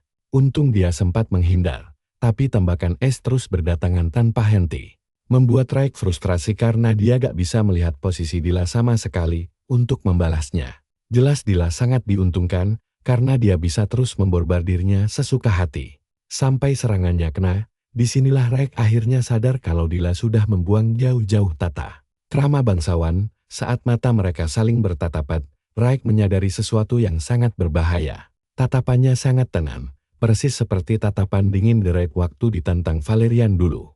Raik langsung tahu kalau taktik cerdas ini bukan cuma ide dari Dila saja. Pasti Derek ada di balik semua rencana gila ini. Karena lawannya mau main serius, Raik pun meladeni permainan ini dengan melepas jubahnya. Siap bertarung habis-habis agen. Ibu Dila kaget setengah mati melihat putrinya malah bersembunyi di bawah panggung. Tempat yang benar-benar tidak terduga bagi seorang gadis bangsawan. Dia berteriak menyuruh suaminya menghentikan kegilaan ini sekarang juga. Tapi suaminya menolak karena tak ada aturan yang dilanggar. Jadi tonton saja dulu. Sementara di bawah, Dila bisa melihat aliran mana dengan jelas, lalu menggunakannya untuk menembaki Raik. Raik pun terpaksa sibuk melompat ke sana kemari, tanpa sempat merapalkan mantra sihirnya. Tepat saat hampir terpojok, dia melihat tiang di tengah panggung, lalu melompat ke atasnya. Dila tiba-tiba kehilangan jejak aliran mana milik kakaknya, dan langsung sadar kalau Raik sedang merencanakan sesuatu. Tapi tenang saja. Kalian dan saya tahu, kalau begitu Raik mencoba merapalkan mantra sihir lagi, Dila pasti bakal langsung menyerangnya tanpa ragu. Sementara itu, Raik sadar kalau Dila gak bisa mendeteksi mananya dari posisi sekarang. Tapi dia juga gak bisa merapal mantra di atas tiang, cuma ada satu jalan keluar. Dia akhirnya memutuskan menghancurkan panggung tanpa menggunakan mantra, lalu melepaskan tebasan jarak jauh untuk memotong tiang tersebut. Tiang itu patah dan ambruk menghantam lantai arena. Dan Raik memanfaatkan hantaman itu untuk menjebol panggungnya. Dia ikut melompat ke bawah agar bisa bertarung langsung dengan adiknya. Di tengah kepulan debu, dia melihatnya berlari dan menembakkan panah es yang berhasil ditangkis Dila. Tapi serangan susulannya makin brutal, membuat rasa takut mulai merayapi tubuh Dila. Raik tahu dia unggul dalam pertempuran jarak dekat, jadi dia cuma butuh satu panah sihir lagi. Tapi secara mengejutkan, Dila maju menerobos dan menendang dadanya keras-keras hingga Raik langsung tersungkur kesakitan. Belum sempat pulih, Dila langsung melempar debu ke matanya, bikin perih dan menghalangi pandangan Raik. Begitu melihat kakaknya tak berkutik, Dila langsung mengambil kesempatan emas ini untuk memanjat kembali ke atas panggung. Raik akhirnya sadar kalau mana Dila sudah habis. Makanya adiknya melakukan segala cara konyol untuk menang. Walau sebenarnya itu mustahil dilakukan. Raik bangkit berdiri demi menunjukkan dominasinya. Karena duel ini memang dibuat untuk menguji kemampuan Dila sejak awal. Sesaat kemudian, Raik pun ikut memanjat kembali ke permukaan panggung. Dan saat itulah, Dila baru sadar kepalanya terluka. Setetes darah mengalir turun, memicu ingatannya tentang perkataan berharga yang pernah diucapkan oleh Derek. Derek memintanya menganggap mana bagaikan kat warna. Sedangkan sihir adalah kuasnya. Dia harus menyatukan semua energi liar di sekitarnya dengan kuas itu untuk melukis sebuah gambar utuh. Itulah hakikat dari sihir yang sesungguhnya. Dulu Dila sangat terpukau saat melihat Derek mempraktikkannya secara langsung. Sekarang, di ambang kekalahannya, Dila kembali memfokuskan pikirannya pada nasihat emas itu. Perlahan dia mengalirkan mana dan merasakannya berkumpul di ujung jemari. Sambil membayangkan analogi sihir sebagai kat warna, dia berhasil memadatkan mana murni tersebut menjadi sebilah tombak es yang sangat tajam. Dulan dan Rex sama-sama syok karena kekuatan yang ditunjukkan Dila di depan mata mereka adalah sihir tingkat 1 bintang. Saat Dila bersiap melancarkan jurus pamungkasnya, Rex juga mengerahkan seluruh tenaga untuk mengumpulkan mana lalu menciptakan puluhan panah es. Rex sangat yakin dia masih jauh lebih unggul, walau adiknya baru saja membangkitkan sihir 1 bintang. Dia berniat menyerang Dila terlebih dahulu demi mengakhiri duel ini dengan kemenangan. Dila melesatkan tombak esnya, dan Rex langsung membalasnya dengan hujan panah es miliknya. Kedua sihir itu berbenturan di udara, memicu ledakan dahsyat yang membuat ibu mereka histeris. Namun saat debu mulai mereda, tampak sebuah penghalang sihir darurat telah aktif setahun lalu. Dulan memberitahu Dupline kalau sebuah surat undangan pesta sosial baru saja tiba. Saat berjalan melewati lorong kamar, Dupline melihat Dila sedang duduk sendirian dengan tatapan sangat sedih. Kembali ke masa kini, ternyata perisai Dila yang menyala, menandakan dia kalah. Nah, kalian bisa rasakan keputusasanya saat dia menangis histeris karena gagal membuktikan kemampuannya. Ibunya langsung mengomeli sang ayah karena membiarkan pertarungan sekasar ini terjadi. Tapi Dupline sama sekali tidak memedulikan omelan istrinya dan tetap fokus menatap putrinya karena dia melihat sesuatu yang istimewa. Dulu, Dupline adalah ksatria tangguh yang sangat setia kepada rajanya bahkan di medan perang. Sang raja pernah berpesan kepada Dupline, "Yuk, kita cari tahu kelanjutan kisah ini." Dulu Dupline melihat tatapan penuh ambisi pada seseorang. Dan sekarang, saat menatap putrinya sendiri, dia sadar gadis itu punya ambisi membara yang sama. Para pelayan langsung heboh nanyain keadaan Dila, tapi dia cuma diam sambil terus menangis bombay. Bahkan saat ada yang mau mengobati lukanya, tangan pelayan itu malah langsung ditabuk sampai menjauh. Nah, perhatikan bagian ini. Dila jalan melewati Rex yang dengan ragu memujinya, lalu mengabaikan para pelayan yang mengira dia mau ke kamarnya. Karena dia terus berjalan tanpa memedulikan siapapun. Dia terus berjalan sampai berhenti tepat di hadapan Derek. Di sana, sambil menangis pilu, Dila menumpahkan seluruh rasa sakit serta frustrasi akibat kekalahannya dan meminta maaf kepada Derek karena gagal. Derek pun langsung berdiri dan menenangkannya, berkata bahwa kalah itu biasa saja asalkan dia memakai rasa frustrasi itu untuk tumbuh jauh lebih kuat dan percaya Del. Ucapan itu membuat tangis Dila makin pecah. Tangisnya makin pecah, bikin para pelayan di belakang bingung harus berbuat apa. Di saat itulah ibunya datang memeluknya erat, ikut sedih atas penderitaan yang dia lalui. Dila sebenarnya ingin bicara, tapi ibunya melarang. Nah, kalian pasti setuju kalau memeluknya dan menyuruhnya mengobati luka terlebih dahulu adalah pilihan terbaik. Begitu gadis itu pergi, kalian harus lihat ini. Wanita itu langsung mendatangi Derek sambil berteriak memaki dirinya gembel tidak tahu diri.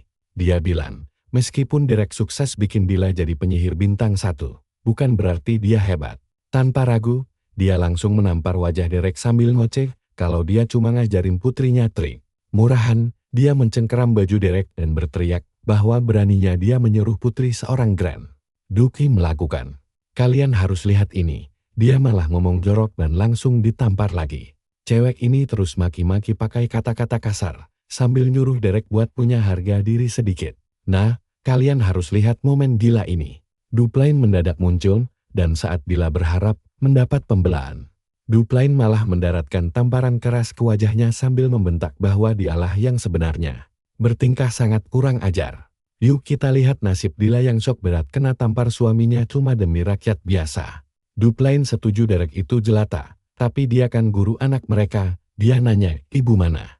Di dunia yang tega memperlakukan guru anaknya seburuk itu. Dupline lalu membujuk Derek buat memaafkan istrinya.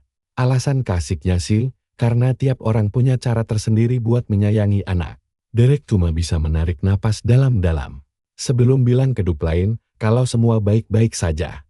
Dupline lalu mengajak Derek ikut dengannya karena ada urusan penting yang harus dibicarakan berdua saja di ruang audiensi. Sementara itu, Dila ditinggal sendirian sambil kebingungan setengah mati. memikirkan apa yang sebenarnya baru saja terjadi pada dirinya. Begitu sampai di ruang kerja Dupline, sang adipati langsung memuji hasil kerja keras Derek yang luar biasa dalam menangani Dila.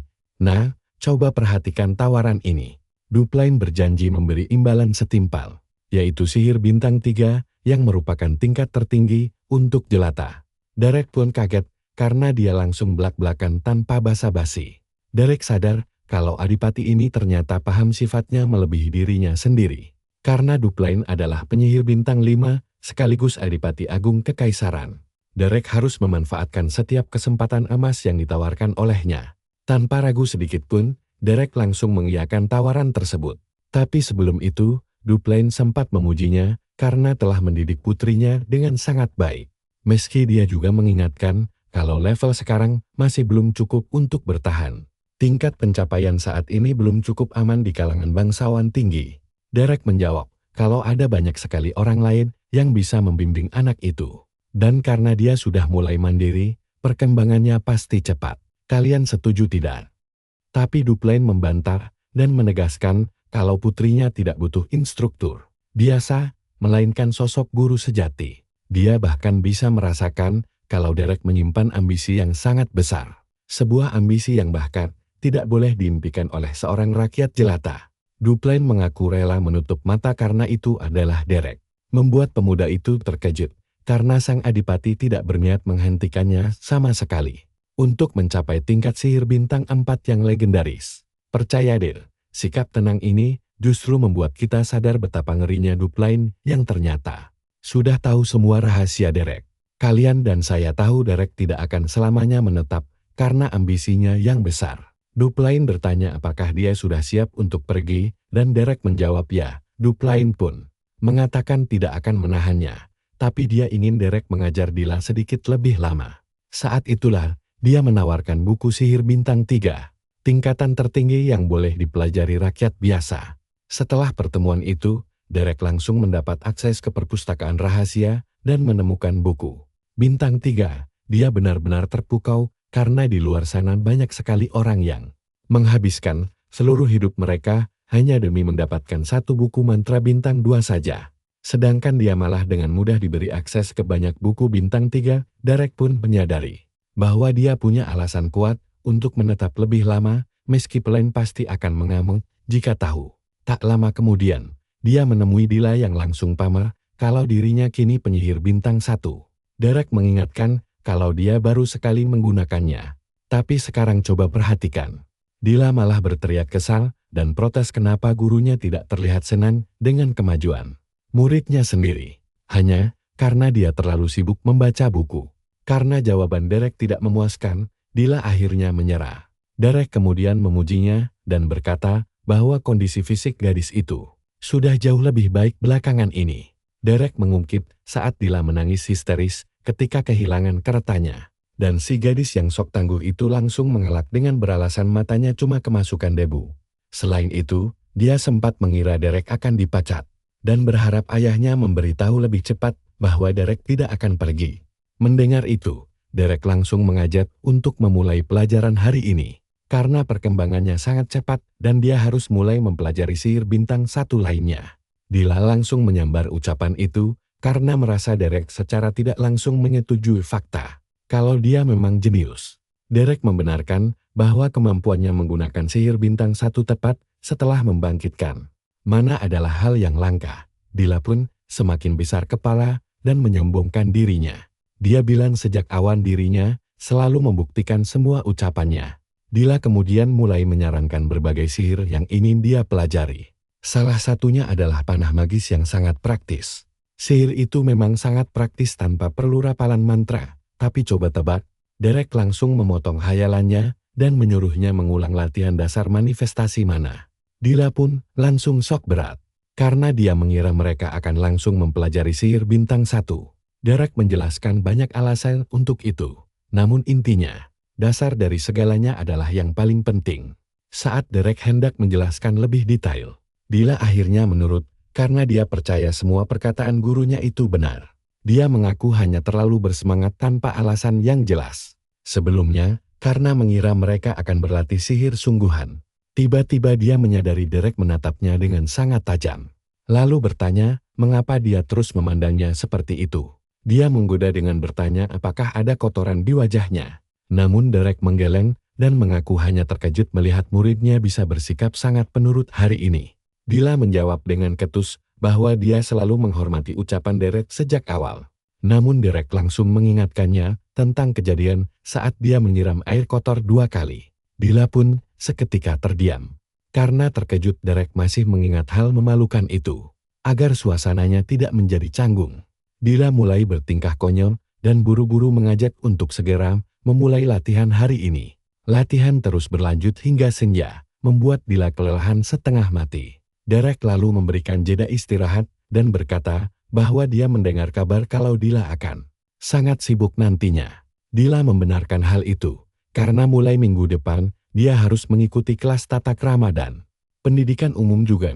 Derek merasa hal itu sangat bagus untuknya, karena dia akhirnya bisa mendapatkan pendidikan bangsawan sejati. Tapi, kalian tahu sendirilah, Dila sama sekali tidak senang harus mempelajari semua hal. Membosankan seperti itu, mari kita pantau kelanjutannya. Bayangkan harus belajar etiket, bahasa asing, geografi, sejarah, botani, piano, sampai menjahit. Dia heran kok Aselin bisa kuat menghadapi siksaan ini. Bahkan Derek pun sampai melongo takjub, dan dia. Kalian pasti tahu kan kenapa Aselin dijuluki bunga duplain? Nah, dialah pusat sosialita di Abelstein. Tapi di sisi lain, Dila malah bilang ke Derek kalau dia cuma mau belajar sihir. Derek langsung mendukungnya dan mengingatkan kalau dia disewa oleh keluarga duplain. Jadi, mereka punya banyak kebebasan di sini, tapi Dila merasa mereka tidak punya waktu sebanyak itu. Derek pun bertanya apakah ada orang yang berani mengusirnya dari kediaman ini. Dila menjawab tegas bahwa ada, karena meski ayahnya sudah menerima Derek, ibunya bukanlah tipe orang yang diam saja. Derek merasa bingung dan menanyakan alasan sang ibu ingin mengusirnya. Dila menjelaskan bahwa ibunya pasti sangat khawatir jika dia terus belajar dari Derek. Dia akan kehilangan keanggunan bangsawan dan malah berubah menjadi seorang tentara bayaran yang kasar. Dila bahkan memberitahu Derek bahwa latihan tanding mereka kemarin sama sekali tidak memiliki apa yang biasa disebut keanggunan oleh para bangsawan. Derek tersenyum dan berkata bahwa itu bukan masalah besar, membuat Dila kebingungan. Derek lalu menjelaskan bahwa membungkam ibunya sebenarnya sangat mudah, karena mereka hanya perlu menghilangkan alasan baginya untuk protes. Keesokan harinya, Ibu Dila tampak berjalan mengitari kediaman sambil cemas memikirkan pengaruh buruk Derek pada putrinya. Berbagai skenario aneh pun mulai berputar liar di dalam kepalanya saat itu. Dia membayangkan Dila memakai gigi emas dan berlarian liar memburu babi hutan. Memikirkan hal konyol itu saja sudah membuat kepalanya sangat pusing. Hingga dia bertanya-tanya, apa kelebihan dari Derek? Meskipun sang suami sendiri sudah menyetujui kehadiran Derek, dia tetaplah nyonya besar di kediaman ini yang memegang kendali penuh. Wanita itu tengah memikirkan tindakan selanjutnya saat Dila tiba-tiba muncul di depannya. Sang ibu mengira Dila akan langsung berlari manja ke pelukannya seperti biasa. Namun anehnya, dia menyadari ada sesuatu yang tidak biasa pada penampilan Dila kali ini. Gadis itu memakai gaun yang sangat indah dan memberi salam dengan etiket bangsawan yang sempurna. Dila menjelaskan bahwa dia tidak bisa meninggalkan pavilion selama masa pemulihan cederanya. Dia meminta maaf karena baru bisa menyapanya sekarang. Dila juga berkata bahwa banyak hal yang ingin dia ceritakan.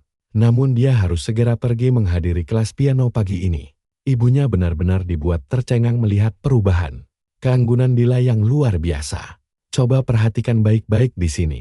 Karena Dila langsung pamit, karena jadwal belajarnya sangat padat. Sebelum pergi, ibunya memastikan apakah dia sudah mulai belajar tata krama, yang seharusnya baru dijadwalkan minggu depan. Dila membenarkan ucapan ibunya, membuat sang ibu merasa heran bagaimana putrinya bisa bersikap sesempurna itu, bahkan sebelum kelas tata krama dimulai. Setelah obrolan singkat itu, Dila berpamitan. Saat berjalan pergi, dia bahkan sempat menyapa salah satu pelayan dengan ramah dan mengingatkannya agar tidak bekerja terlalu keras. Semua orang termasuk ibunya hanya bisa terpana kebingungan melihat perubahan drastis nona muda. Mereka, sementara itu, di distrik bangsawan Edelstein, Isalain terlihat sedang berbincang santai dengan teman-temannya. Teman-temannya menyebutkan bahwa Isalain tampak sangat cemas pada pertemuan terakhir mereka. Namun sekarang dia terlihat jauh lebih tenang. Isalain sendiri cukup terkejut mendengar pengamatan mereka itu. Dia meminta maaf karena tidak berniat membuat mereka cemas. Isalain kemudian mengungkapkan bahwa sebagian besar masalah yang dia khawatirkan telah selesai, sehingga perasaannya kini jauh lebih lega. Temannya yang berambut merah, Elente Blumiard, merasa sangat lega mendengarnya karena dia sempat khawatir saat mendengar kabar Isalain nekat pergi keluar distrik bangsawan demi menolong seseorang. Isalain mengucapkan terima kasih atas perhatian mereka, lalu menjelaskan bahwa adik perempuannya, Dila, sangat membutuhkan guru sihir. Dia menjadi sangat sibuk karena harus mencari guru itu sendiri. Mendengar hal itu, Elente langsung terkejut setengah mati. Dia tidak percaya Isalain sendiri yang turun tangan mencari guru sihir. Yang berarti sosok guru tersebut pastilah orang yang luar biasa. Teman lainnya, Denis Veltis, ikut membenarkan cerita tersebut. Isalain lalu menceritakan bahwa dia baru saja melihat Dila dan terkejut karena adiknya sudah berubah menjadi gadis anggun yang sulit dikenali. Dengan bangga dia menceritakan bahwa adiknya berhasil membangkitkan bintang 1.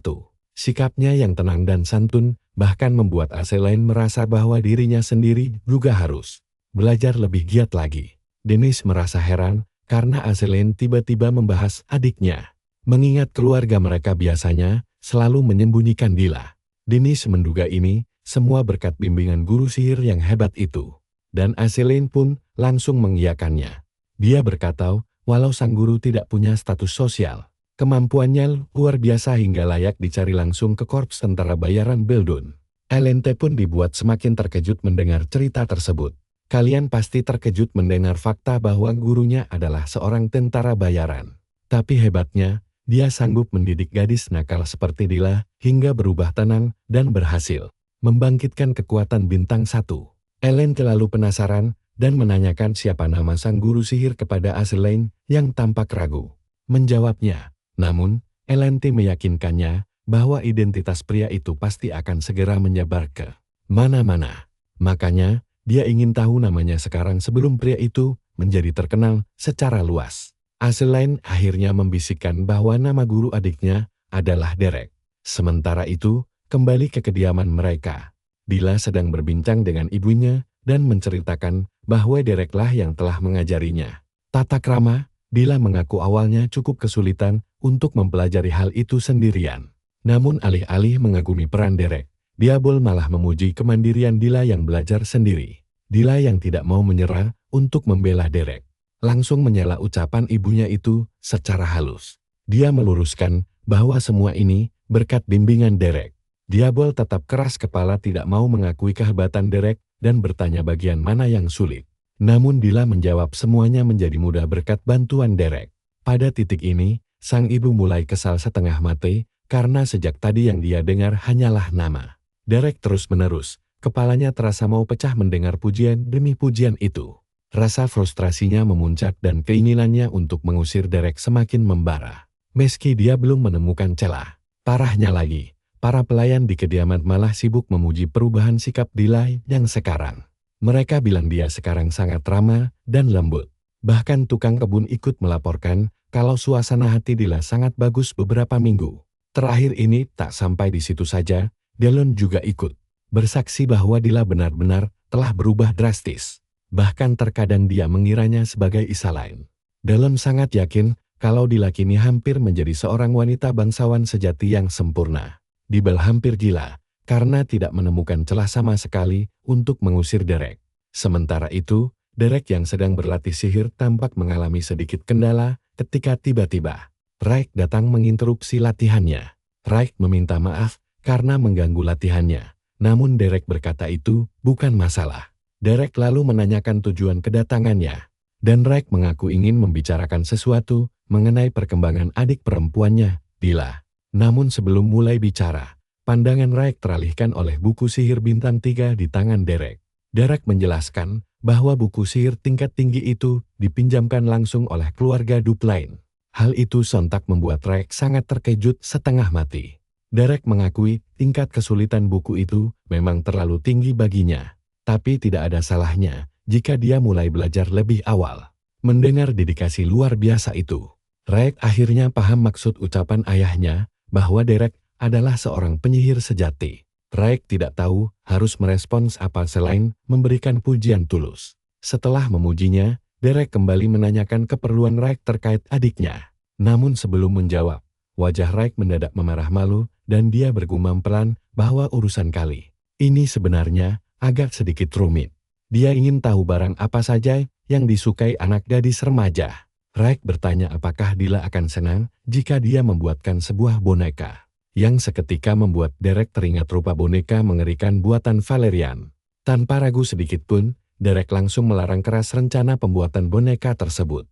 Raek pun terpaksa setuju, karena dia sendiri merasa boneka buatannya mungkin tidak akan terlihat bagus nanti. Sambil memegang kepalanya yang terasa pusing karena frustrasi, Raek pun mengajak Derek untuk segera masuk kembali ke dalam kastam karena sesi latihan sihirnya memang sudah selesai dilakukan.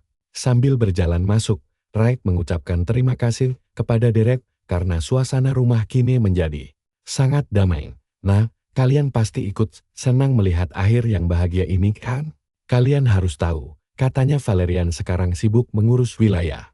Dan ayah mereka diam-diam kelihatan sangat puas. Derek tentu saja kaget mendengar kabar ini karena dia merasa ekspresi Dupline itu sangat sulit ditebak.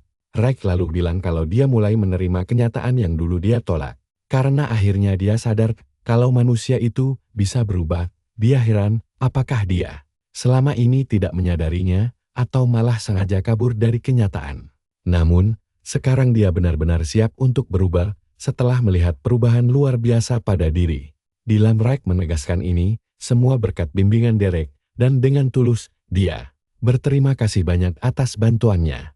Raek lalu berkomentar bahwa sihir Dila terasa sangat berbeda, membuat Derek terkejut karena dia bisa menyadarinya. Raek kemudian menceritakan apa yang dia rasakan, dengan menyamakannya seperti sedang melukis gambar. Mendengar itu, Derek langsung sadar kalau Raek adalah si jenius sejati khas darah Dupline. Derek akhirnya membongkar rahasia kalau Dila menggunakan teknik pengendalian mana dari masa Primba, dan Raek mengaku pernah mendengar soal itu. Derek menjelaskan kalau gaya mana setiap orang itu unik, dan dia yakin begitu Dila sudah menemukan jalurnya sendiri, gadis itu akan belajar secara mandiri tanpa perlu diajari lagi olehnya. Derek bahkan bilang di level itu, bimbingannya malah akan menjadi penghambat jika dia terus mencampuri prosesnya. Raek terdiam memikirkannya sejenak lalu. Berkata dia paham maksud Derek, tapi dia yakin saat bagi Dila untuk bersinar pasti akan tiba. 2 bulan pun berlalu, dan Dila terlihat sedang merapikan rambutnya dibantu oleh seorang pelayan, sambil berencana menghias rambutnya dengan bunga-bunga cantik. Dila mengambil sekuntum bunga dan memuji aromanya yang sangat wangi. Dia merasa sekarang sudah sangat lancar merapal sihir bintang 1 dan bahkan mulai akrab dengan para pelayan kastel. Dila merasa sudah melewatkan banyak hal menyenangkan selama ini, dan semua itu berkat bantuan Derek. Si pelayan berkomentar kalau hari itu Dila terlihat sangat gembira, lalu dia bertanya apakah dia segembira itu karena tidak sabar belajar sihir bersama Derek. Dila kaget saat tahu rona bahagianya terpancar jelas di wajahnya. Lalu dia meminta pelayan itu memberikan salah satu bunga sisa untuk dia berikan pada Derek. Tapi kalian harus siap-siap sedih, karena kebahagiaan Dila langsung hancur seketika saat sekuntum bunga jatuh dari genggamannya. Begitu Derek pamit pergi karena sudah tidak ada lagi yang bisa diajarkan padanya. Dia menjelaskan bahwa begitulah hukum alam bekerja, karena tidak ada musim dingin atau musim semi yang abadi. Setelah itu, Derek pun menemui Dupline untuk menjelaskan situasi yang terjadi. Dia berkata kalau Dila cocok dengan masa Primba, yang sebenarnya pasti sudah diketahui Dupline sendiri. Derek menegaskan kalau terus ikut campur, dia hanya akan membatasi potensi besar milik Dila. Dupline merenungkan ucapan itu karena sadar Derek pada dasarnya sedang menegaskan bahwa sudah tidak ada alasan lagi baginya untuk tetap tinggal di kediaman mereka. Derek membenarkannya, lalu Dupline menghela napas panjang sebelum berdiri dan berjalan ke arah jendela sambil bergumam bahwa banyak hal yang telah berubah. Dia juga mengakui bahwa berkat Derek, kini putrinya telah berhasil tumbuh dewasa. Dia menyesal tidak menjadi ayah yang baik karena terlalu sibuk mengurus wilayah kekuasaannya. Tapi dia merasa lega sekarang. Dupline kemudian langsung bertanya pada Derek, kapan dia berencana pergi, dan Derek menjawab dia mendapat kabar kalau Aislinn akan segera berkunjung. Jadi dia berniat pulang bersama ke Ebelstein saat bibinya itu pergi. Mendengar itu, Dupline meminta Derek mengembalikan kunci perpustakaan, dan Derek berjanji akan menyerahkannya bersama dengan buku-buku mantra yang sedang dia pelajari. Saat ini, Derek berniat menitipkan kunci tersebut lewat Dylan, tapi dengan nada suara yang mendadak tegas. Dupline melarangnya karena dia ingin kunci itu dikembalikan saat ini juga. Karena semua urusan mereka telah selesai dibahas, Dupline kemudian menyuruh Derek untuk segera keluar. Setelah merenungkan semuanya, Derek membungkuk memberi salam perpisahan. Begitu melangkah keluar ruangan, dia langsung dihadang oleh Delay yang sangat kesal mendengar kabar kepergian Derek. Derek menjelaskan kalau ini sudah keputusan bulat, dan meski tahu permintaannya tidak akan didengar, Dila tetap nekat mengucapkannya. Dia memohon agar Derek tetap tinggal di sana, sementara Derek terdiam sejenak sebelum melangkah mendekat untuk mengingatkan bahwa dia adalah seorang tentara bayaran yang harus kembali ke kehidupannya. Dia juga akan terus mempelajari sihir, dan begitu kemampuan Dila sudah semakin matang, gadis itu akan melakukan debut sosialnya di Ebelstein. Derek menenangkan Dila dengan janji manis bahwa mereka pasti akan bertemu kembali saat hari debutnya itu tiba. Dia bahkan berjanji akan dengan senang hati mengajarinya hal baru jika kekuatannya juga bertambah nanti. Kalian pasti gemas melihat Dila yang cemberut dan menyebut Derek sangat menyebalkan karena pandai menyusun kata-kata manis, sehingga dia tidak bisa membantahnya. Malam harinya, Dila bermimpi buruk kembali ke masa lalunya yang kelam hingga terbangun sambil berteriak ketakutan. Tubuhnya mandi keringat, namun dia merasa sangat lega. Itu hanya mimpi buruk semata. Salah satu pelayan yang mendengar teriakan itu langsung masuk dan bertanya, panik, apakah dia baik-baik saja? Di saat genting inilah, Dila mulai tergoda mencari alasan konyol agar Derek tidak jadi pergi. Dia sempat berpikir untuk memukul pelayan itu seperti dulu, dengan harapan kekacauan ini akan menahan Derek. Di saat dia sedang sibuk melamunkan rencana jahat itu, si pelayan kembali memanggilnya, dan Dila akhirnya memilih bersikap dewasa dengan tidak mengulangi kesalahan lamanya. Dia meyakinkan pelayan itu bahwa semuanya aman-aman saja dan dia baik-baik saja, karena dia menyadari bahwa bertindak kasar seperti itu tidak akan membuat dirinya terlihat berharga.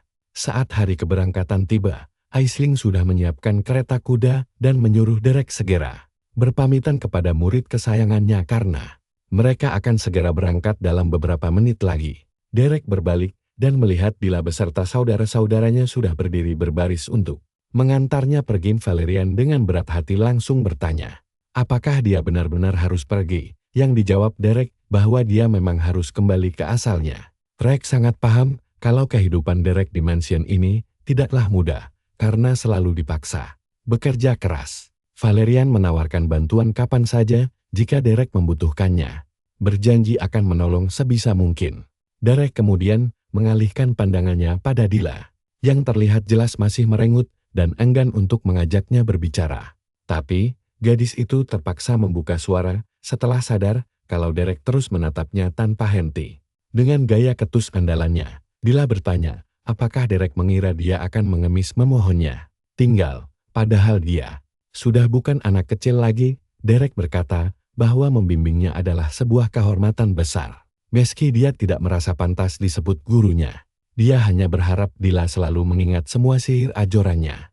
Dila langsung membantahnya, berseru bahwa dia akan dengan bangga memamerkan pada dunia kalau Derek adalah gurunya, yang berarti Derek tidak akan bisa hidup dengan tenang lagi. Bagaimanapun, dia adalah guru dari Dila Dupline yang hebat. Sambil menyembunyikan wajah malunya, dia berbalik membelakangi Derek dan memintanya menjaga diri baik-baik, serta tidak melakukan hal konyol yang berbahaya. Derek menenangkannya bahwa dia akan baik-baik saja dan memintanya untuk tidak memaksakan diri juga. Dila langsung membalas dengan sombong kalau dia sudah dewasa dan bisa mengurus dirinya sendiri dengan sangat baik. Ucapan itu mendadak mengingatkan Derek pada momen saat dia mengatakan hal serupa kepada Katya dulu.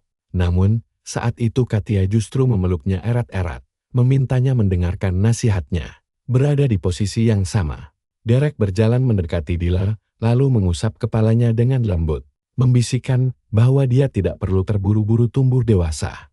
Kalimat sederhana itu begitu menusuk hati hingga membuat air mata Dila pecah seketika. Saat kereta mulai bergerak, dia memanggilnya untuk mengucapkan salam perpisahan yang layak. Derek membalas dengan membungkuk hormat, berharap mereka segera berjumpa lagi di Eblestein. Beberapa waktu kemudian, Derek akhirnya tiba di kawasan perdagangan Eblestein dan melangkah masuk ke kedai minum yang penuh dengan kekacauan khas. Tentara bayaran, Pauline yang sedang asyik menghajar seorang pria langsung menghentikan aksinya saat melihat kedatangan Derek, dan dengan senyuman lebar di wajahnya, Derek menyapa bahwa dia telah pulang. Setelah bersantai sejenak, Jaiden menyuguhkan sebotol anggur mahal kesukaan para bangsawan sebagai minuman sambutan hangat untuknya, dan Derek pun mengucapkan terima kasih atas hadiah tersebut. Namun, Pauline justru heran dan bertanya apakah kulit Derek memang selalu sepucat ini. Karena dia terlihat makin kuyu setelah tinggal di kediaman mewah keluarga Duplain. Nah, kalian pasti penasaran kelanjutannya. Tapi Derek hanya menjawab singkat kalau dia cuma bekerja biasa di sana. Meski Pauline tetap saja menjadikannya bahan ledekan tanpa henti. Kalian harus denger ini, si Derek sekarang ngomongnya sok mingrat banget. Untung Jaiden buru-buru nyodorin minuman biar Pauline gak emosi. Tapi Pauline malah curhat kalau dia tuh beneran kesal setengah mati karena harus kerja sendirian waktu Derek gak ada. Jaiden langsung ngegoda Pauline kalau si Derek pasti bawa pulang duit segepok dari perjalanannya kali ini. Jaiden nanya apa bayarannya Getty. Tapi Derek bilang dia dapat sesuatu yang jauh lebih berharga dari uang. Pas dia ngeliatin buku sihir barunya, mata mereka berdua langsung mau kopot. Awalnya mereka ngira itu cuma buku sihir bintang 2, tapi Derek meralatnya dan bilang ini bintang 3. Mereka berdua langsung histeris. Teriak-teriak nanya ke Derek dari mana dia mencuri barang mahal itu. Mereka bilang dia bisa mati kalau ketahuan. Tapi Derek buru-buru jelasin kalau itu pemberian dari Duplain. Pauline yang shock setengah mati langsung mencengkeram kerah baju Derek sambil memohon sesuatu. Dia nanya apa kediaman itu butuh instruktur memanah.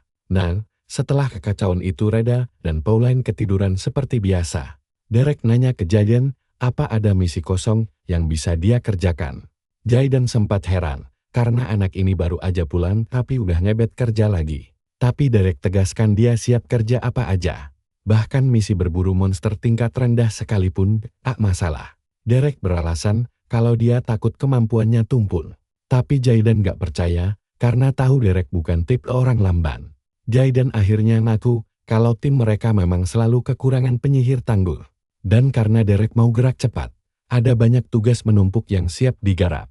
Tanpa buang-buang waktu lagi, Derek bilang ke Jaiden kalau dia mau langsung mulai besok pagi. Nah, perhatikan baik-baik aksi mereka besok harinya. Derek dan Pauline langsung tancap gas ke wilayah monster. Kerja sama mereka beneran kompak banget pas menghabisi musuh-musuh di jalan. Mereka saling melindungi punggung tanpa memberi celah sedikit pun. Mereka terus menjelajah sambil membantai monster. Lalu pas malam tiba, Derek mencoba menerobos batasan untuk mencapai tingkat bintang 3. Tapi usahanya gagal total karena tembok pembatasnya terlalu tebal.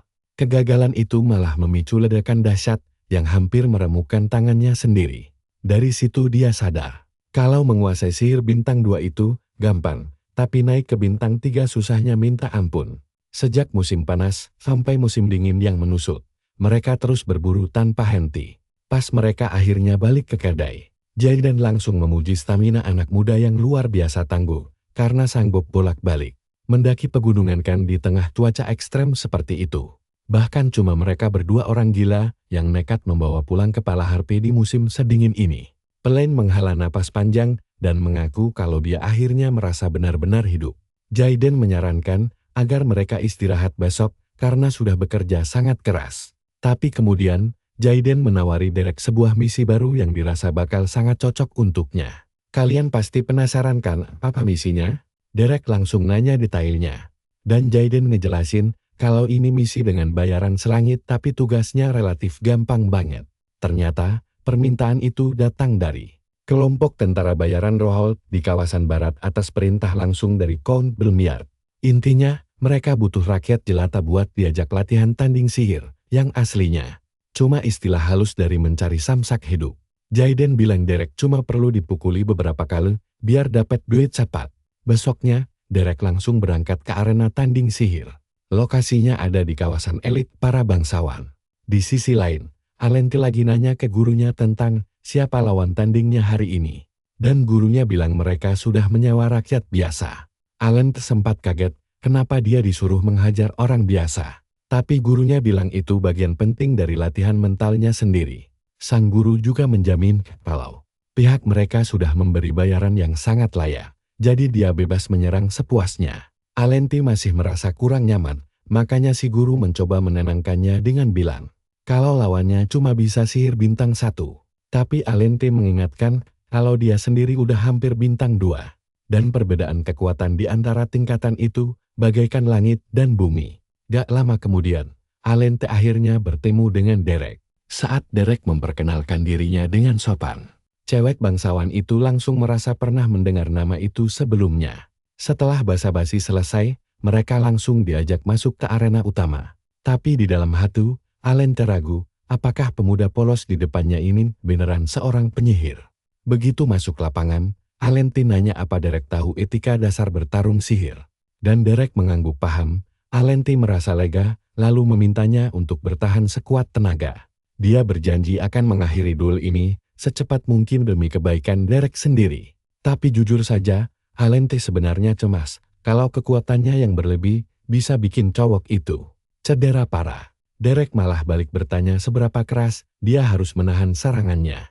Pertanyaan aneh itu sontak bikin Alenti kesal karena merasa diremehkan oleh rakyat biasa. Derek menjelaskan kalau dia cuma pengen tahu batasannya